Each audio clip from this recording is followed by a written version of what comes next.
Ayan po guys, may regalo sa akin yung teacher ko. Bago po kami nagbakasyon, Marks and Spencer from London. Thank you so much. Ayan po ang mabait kong teacher, si Miss Sala. Ayan, bago po kami magbakasyon, busy-busyhan po si teacher. Then, ito, busy rin ako sa regalo. Thank you so much. Thank you sa blessings. Ayan, papakita ko po sa inyo kung ano ang nilalaman sa loob. Yan po, binubuksan ko na guys. Yun. Yan po yung laman sa loob. Regalo ni teacher.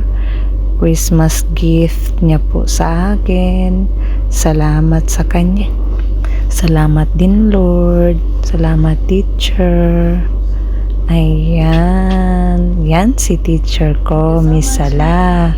I will miss you, Miss. Vacation muna si Miss. Then, balik ulit kami. Kita kami next year.